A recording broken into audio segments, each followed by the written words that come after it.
when you close your eyes and, picture the world's most powerful, life-sustaining, just utterly complex ecosystem, you are almost certainly picturing the Amazon rainforest. And specifically that vast sort of mythical heart of the Brazilian section. It's a place that really demands respect. And honestly, planning a trip there can feel, well, overwhelming. Oh, completely. It can feel like trying to map an entire continent before you even think about packing. Right. The sheer scale, the mystique, it often completely obscures the logistical reality for first-time visitors. It's really not just a standard vacation. It's more like an expedition. Yeah. And it requires meticulous, really front-loaded preparation. That's exactly why we're doing this deep dive today. Our mission is to cut through all that complexity. We're using the most current sources we could find. 2025 planning guides, lodge breakdowns, the essential health protocol. Non-negotiables. Exactly. We want to give you the essential high-impact, low-stress guide to planning a trip deep into Amazonas state. Think of this as your instant shortcut, Get you completely well-informed before you even start looking at flight prices. Yeah, and our dive into these sources, it confirms that the Brazilian Amazon offers just these unmatched experiences. Biodiversity, incredible river life, profound cultural encounters, too. But there's a catch. There's always a catch, isn't there? The sources are unanimous. Your success, your enjoyment, it depends entirely on preparation. Okay. Especially the logistics, understanding the seasonality, and the absolute necessity of health precautions. Okay. If you prioritize those three areas and really nail them, the rewards, the unique experiences, they're just immense. Okay, let's unpack this. First things first, we need to establish where this whole adventure actually begins. Because you can't just, drop into the middle of the rainforest. Where is the base camp? The logistical gateway. Right. You pretty much always start and end in Manaus. For the Brazilian Amazon, especially Amazonas state, it's the unavoidable primary hub for logistics. Okay. If you look at a map, Manaus sits right there, strategically, at the meeting point of the Rio Negro and the Solimões rivers. Big rivers. The meeting of waters, right. Exactly, and that's why it offers this huge range of reputable lodge options, cruise options, all radiating out from that central point. If you're flying in, whether internationally or domestically, that Manaus airport, that's your required destination. So Manaus gives you the infrastructure you need, the hotels, flights, supply chains, all that. Yeah. But the sources, they're pretty quick to point out. Yeah. If you want the real experience, you need to get out of the city, like immediately. Right. Onto the water. Precisely. And right away, you hit this crucial trade-off. How remote do you want to be versus how much travel time are you willing to put in? Oh, okay. If you're looking for those truly remote lodges, maybe 6-8 hours upriver, sure, you might find less boat traffic. That could potentially improve the sort of wildlife ambiance. That's appealing. It does, but those really remote options, they come at a cost. Lengthy transfers, sometimes complex, sometimes quite expensive transfers. So the vast majority of trips, the ones that are well-rated and offer good value, they tend to opt for that dense cluster of quality lodges situated let's say, reasonable distance from Manaus. And reasonable means. Typically involves a shorter drive first, maybe an hour or so, followed by a boat ride, maybe 1 to 3 hours. Much more manageable. Okay, that makes sense. And this leads us right to another key decision point. Yeah. Choosing between one of these multi-night lodge packages versus trying to do it yourself with, say, a day tour from Manaus. Right. I know those day tours exist, but the sources we look at, they were really emphatic that those tours are basically missing the point. Why this strong insistence on staying a minimum of 3 nights, ideally even longer? Well, it comes down to experience depth and sheer value. They both increase exponentially with multi-night stays. The sweet spot, according to pretty much every operator and traveler review, seems to be somewhere between 3 and 6 days minimum. 3 to 6 days. Yeah, and here's why. These lodges around Manaus, they deliver a really strong bundled value proposition. They cover your guaranteed round-trip transfers from Manaus. So no haggling for boats. Exactly.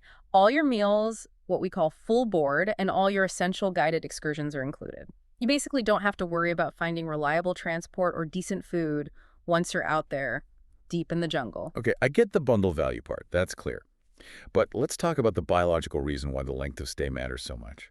If I'm short on time, maybe I only have 48 hours, why can't I just cram all the activities in? You can try, but you'll dramatically, and I mean dramatically, reduce your chances of meaningful wildlife sightings. Why's that? It's tied strictly to the biology, the rhythm of the Amazon. Yeah. Wildlife spotting is all about the low light hours dawn, just before sunrise, dusk, and then nighttime. Yeah. During that intense midday heat, the forest just goes quiet. Animals rest, they find shelter, they conserve energy. If you're only doing a quick DIY day tour, you're almost exclusively seeing the Amazon during that quiet, hot midday window. Right when nothing's really happened. Pretty much. Multi-night packages, though, they let you fully capitalize on those crucial sunrise canoe trips, the sunset outings, and importantly, the specialized overnight options. Like what?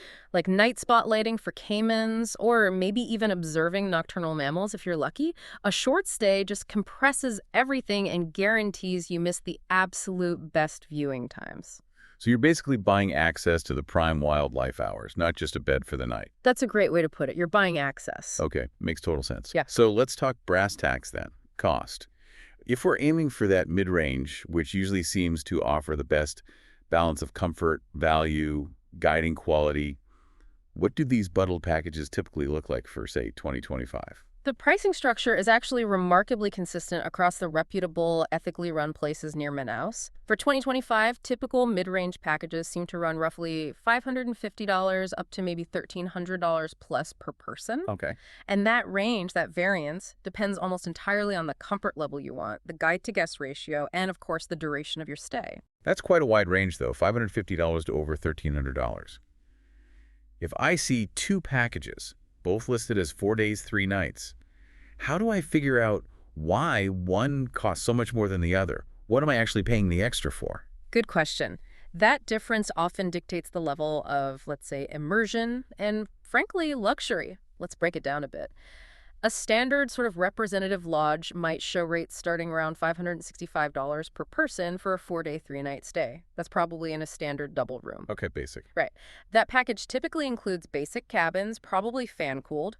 The meals will be good, but maybe simple. And the excursions might be done in slightly larger groups with more of a generalist guide. And the higher end, the $1,370 package for, say, 6 days, 5 nights in a bungalow. Okay, so if you jump up to that level, you're paying for several key upgrades. First, almost certainly air conditioning, which, trust me, in the Amazon heat and humidity, many people consider that less a luxury and more essential for a decent night's rest. I can imagine. Second, you're getting higher quality, maybe more specialized accommodations, perhaps reliable hot water, private balconies, that sort of thing. So it's mostly about comfort.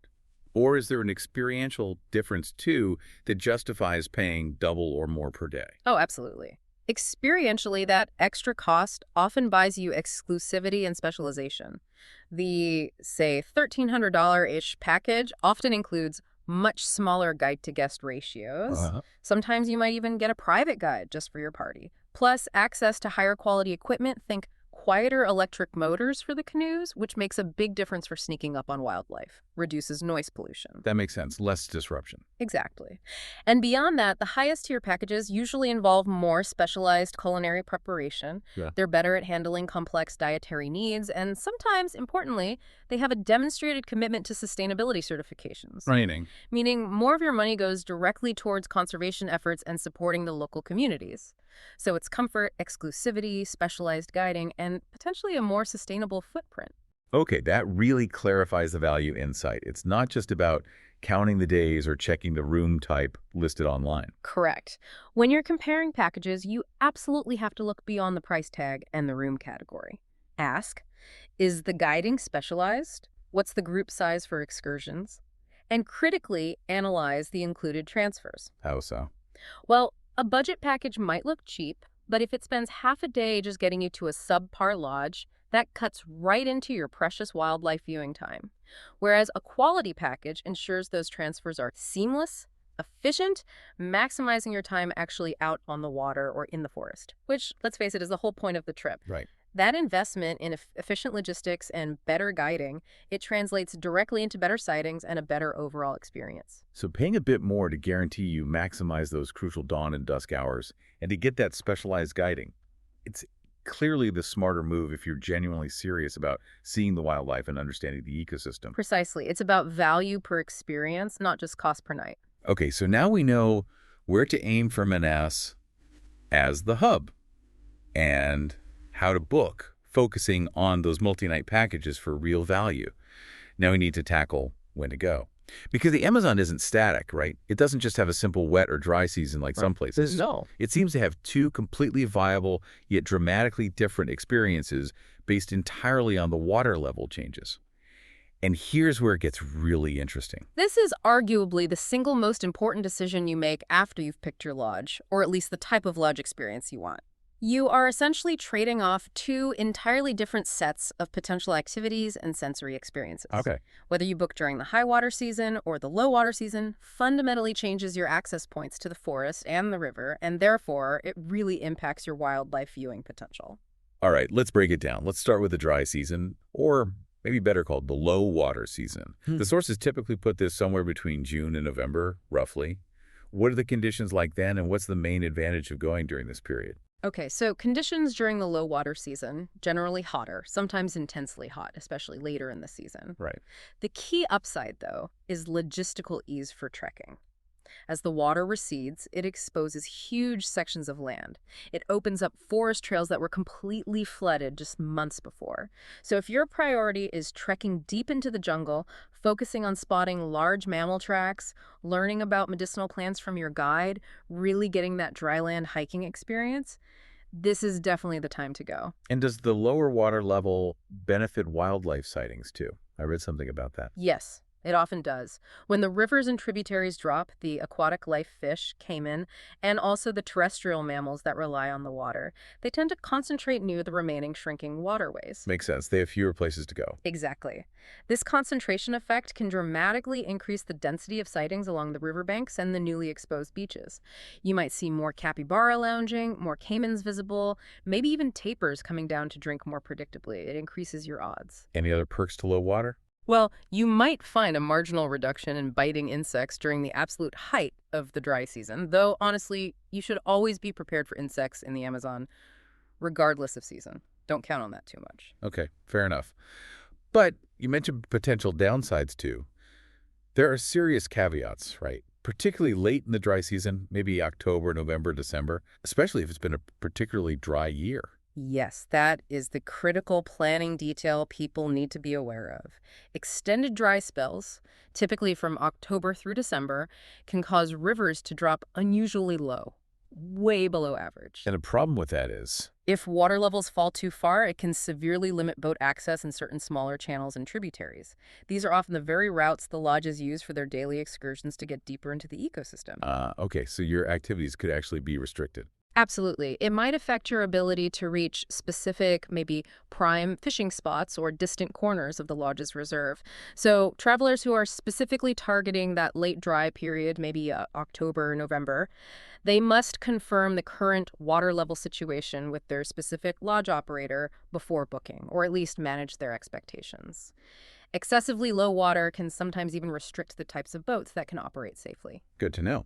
So low water, generally great for hiking, potentially concentrates wildlife near water, but carries a risk of restricted boat access late in the season. Got it. Now let's flip the switch. The high water season, generally running from, say, January through May. Right. And the high water season is just visually and sensorially fascinating.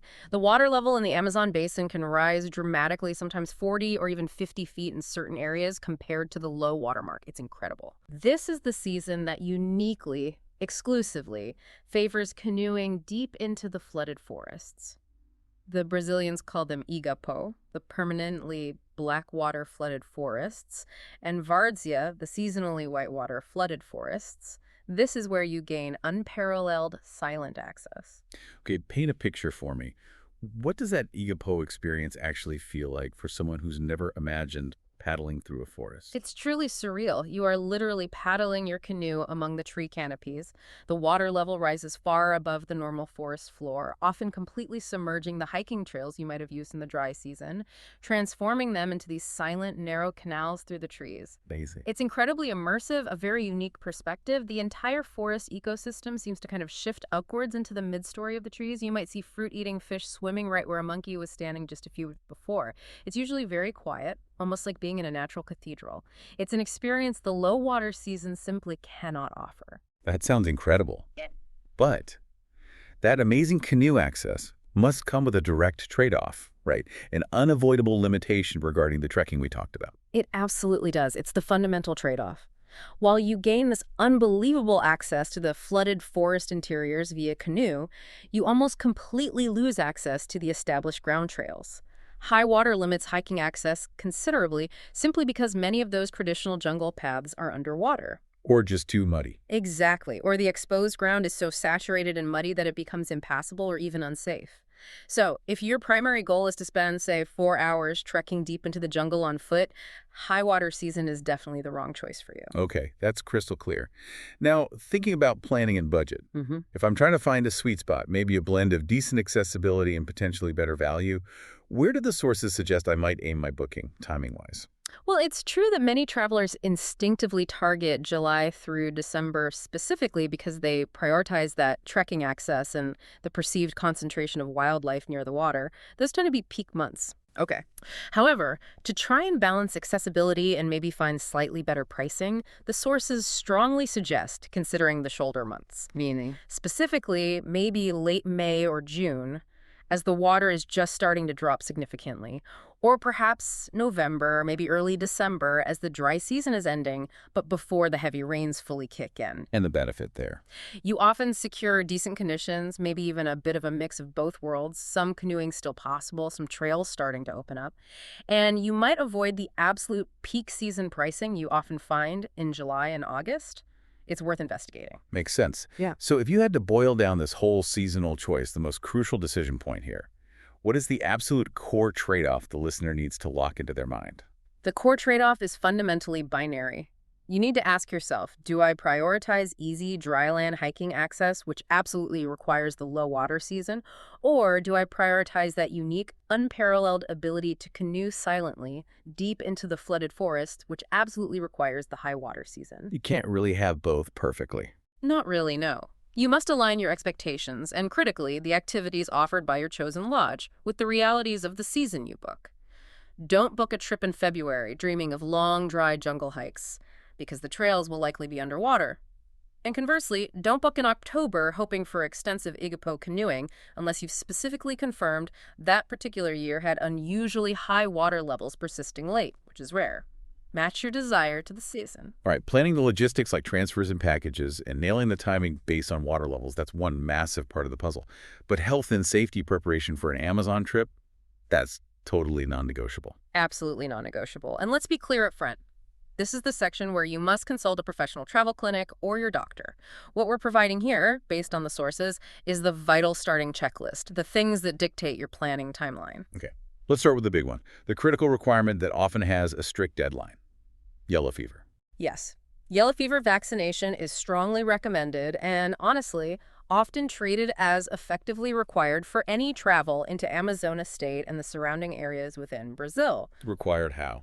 Well, proof of vaccination, that official yellow card, it might be requested upon entry into Brazil depending on your origin country and current regulations. And importantly, many lodges will ask to see proof for their own liability and the safety of other guests and staff. Okay, so get the shot. But the key detail is the timing, right? This isn't something you do the week before you fly. Definitely not. The vaccine needs time to actually stimulate your immune system and develop protective antibodies. The official guidance generally suggests getting the vaccination a minimum of 10 days before arrival in the risk area for it to be considered effective. 10 days minimum. That's a hard deadline. It dictates your whole prep schedule, really. Yeah. Pushes that first travel health consultation much earlier than people might think. Exactly. You need the shot, and you need that official document, the International Certificate of Vaccination or Prophylaxis, the ICVP. That's the formal name for the yellow card that proves you've had it. Don't lose it. Okay, yellow fever, sorted, get it early. But while yellow fever grabs the headlines because of the certificate, the sources emphasize that the ongoing year-round risk of malaria in Amazonas state requires even more day-to-day vigilance. It needs a dedicated two-pronged approach. That's right. And this is absolutely not a risk to take lightly. Malaria is serious. So prong number one is bite avoidance. Sounds basic, but doing it effectively in the jungle probably requires real discipline. It requires extreme discipline day in and day out. It means maximizing physical barriers, wearing long sleeves, long trousers, especially during those peak mosquito activity hours, Which are? dawn and dusk. Just like the best wildlife viewing times, unfortunately. That's when the Anopheles mosquitoes that transmit malaria are most active. And repellent. Absolutely essential. The sources consistently specify using formulations containing high concentrations of either DT, usually 25% to 50%, or the alternative, picaridin.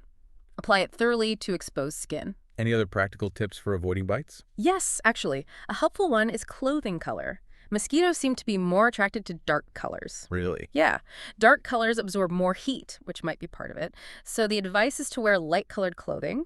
Think khakis, light greens, beiges. They might help make you slightly less attractive target. Every little bit helps. Okay, light colors, long sleeves, good repellent. That's the mechanical prevention, the front line. But for many itineraries, especially if you're going deep into a jungle lodge for 3, 4, 5 nights or more, that might not be enough on its own. For most people on those kinds of trips, no, it's not considered sufficient. That brings us to the second prong, chemoprophylaxis. Preventative anti-malarial medication. For many travelers heading into a high-risk region like Amazonas, taking anti-malarial medication isn't just a suggestion. It's usually required clinical advice based on the risk assessment. And what are the common options for those medications? The main choices usually discussed are Atovaquone-Pro-Guanil, which is often sold under the brand name Melarone, Okay. doxycycline, which is an antibiotic that also works against malaria, or mefloquine, sometimes known as Lariam. And this is where that conversation with the travel doctor becomes absolutely crucial and highly individualized, right? You can't just borrow pills from a friend or take what you took on a different trip. Absolutely not. Please don't do that. This decision is entirely personalized. It depends completely on your specific itinerary and risk profile. Are you staying mostly near Manaus, or are you doing a deep jungle trek for a week? Do you have any underlying health conditions that might interact with the drugs? And side effects too, right? Exactly. What are the potential side effects of each medication for you? For instance, doxycycline can make your skin much more sensitive to the sun, which is a factor in the tropics. Mefloquine has potential neurological side effects for some people. Your doctor or a travel clinic specialist will weigh all these factors with you. And they'll also tell you exactly when to start taking them. Because it's not just when you arrive, is it? Correct. Critically, they will instruct you on the precise regimen, when to start the medication, often days or even weeks before departure, how to take it during the trip, and importantly, for how long you need to continue taking it after you leave the risk area. You cannot skip this personalized consultation. It's vital. This really underscores the need for a comprehensive travel health strategy, planned well in advance. It's not just about getting a single shot. Not at all. And even with the best preparation during the trip, there's a critical practical tip for the post-trip phase that everyone needs to remember. Any fever you develop after returning home from the Amazon warrants immediate medical assessment, specifically checking for malaria. Don't just assume it's the flu. Even months later. Yes. The disease has an extremely long and variable incubation period. While most malaria cases present fairly quickly within weeks or a month, some forms, particularly Plasmodium vivax, can remain dormant in the liver and cause symptoms up to a year, sometimes even longer, after the initial infection. Wow, a year. So it is absolutely essential to tell your doctor immediately, I traveled to the Amazon rainforest in Brazil. Even if the fever occurs many months after you get back home, that travel history is crucial for diagnosis. Okay, so let's recap the health essentials. Yellow fever shot at least 10 days out, plus the certificate. Disciplined bite avoidance, long, light-colored clothing, strong repellent, personalized anti-malarial medication decided with the doctor and taken correctly before, during, and after. And finally, post-trip vigilance for any fever for up to a year. Phew. Anything else for the general health kit the sources highlight? Well, beyond the required or strongly recommended vaccinations like yellow fever, you should definitely discuss hepatitis A and typhoid with your travel clinic, as those are often recommended for travel in the region due to food and water sources. Okay.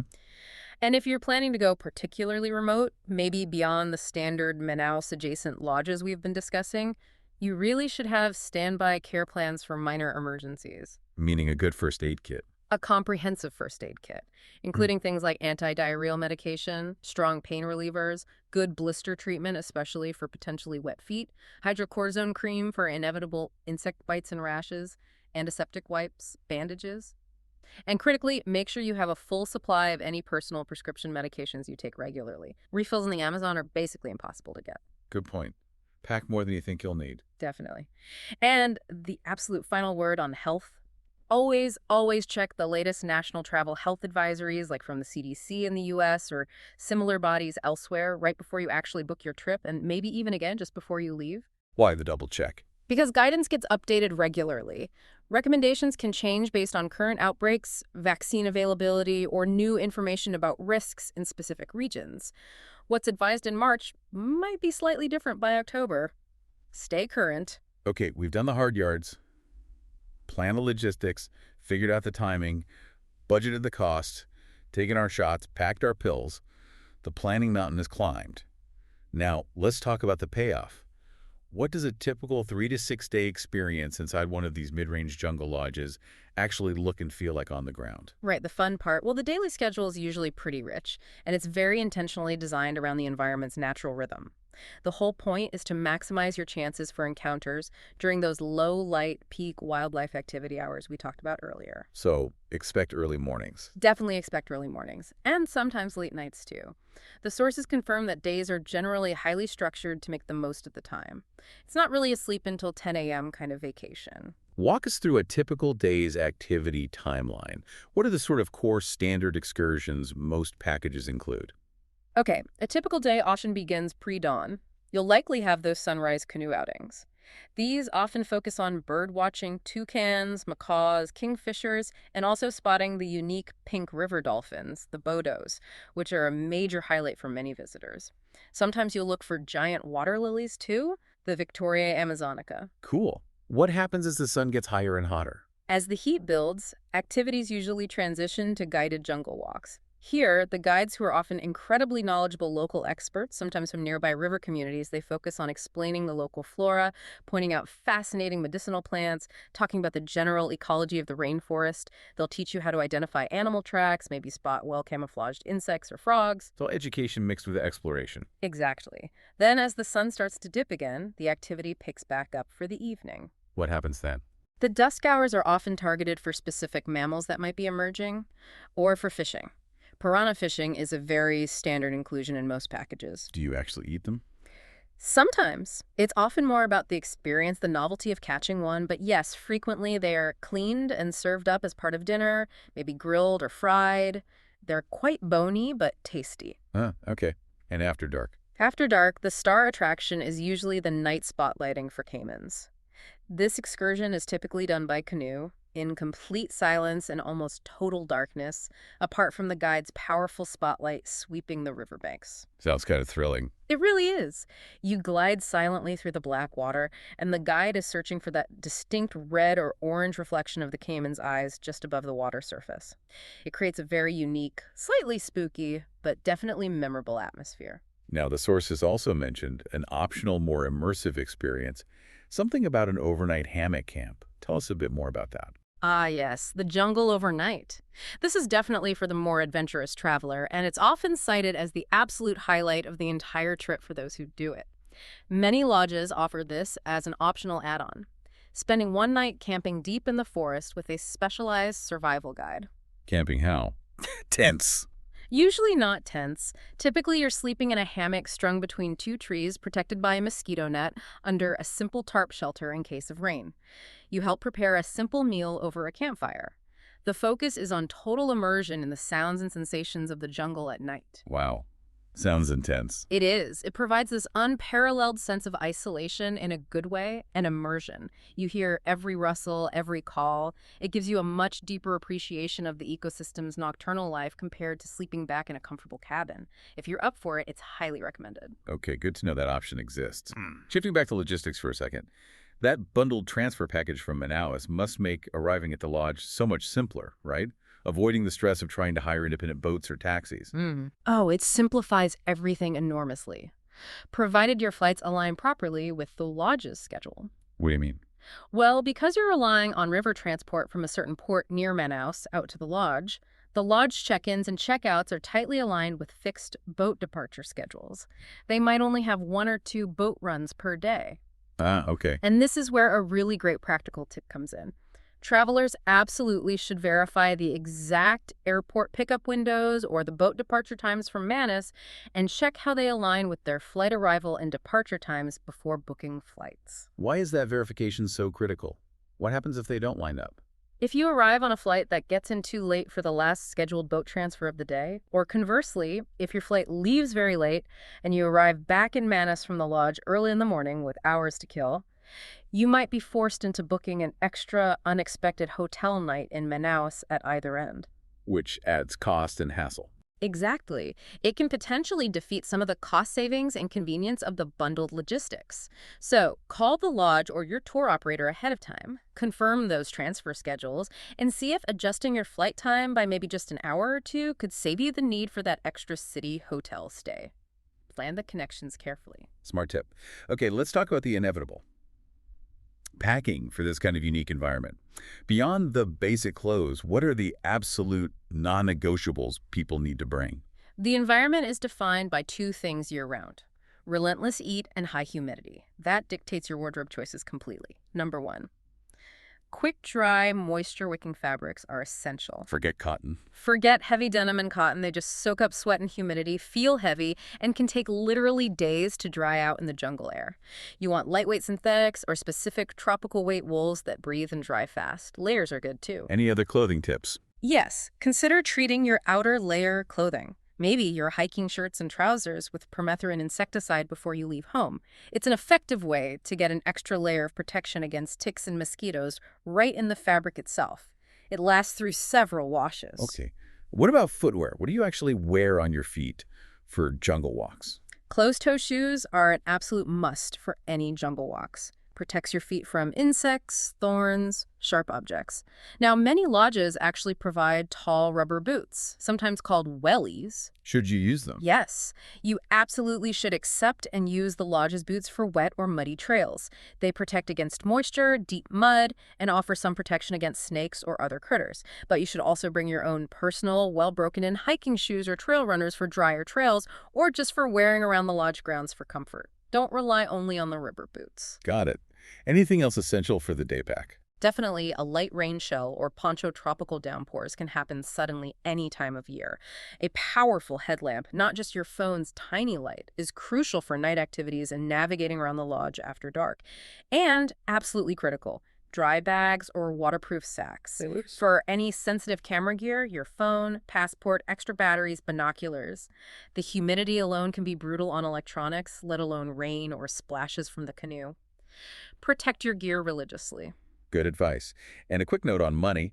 I'm guessing these lodges aren't exactly wired for credit cards or digital payments. Generally, no. You absolutely need to bring physical, local currency, Brazilian reais, in cash. Primarily, you'll need it for tipping your guides and the lodge staff at the end of your stay. Tips are customary and greatly appreciated. And maybe for souvenirs. Exactly.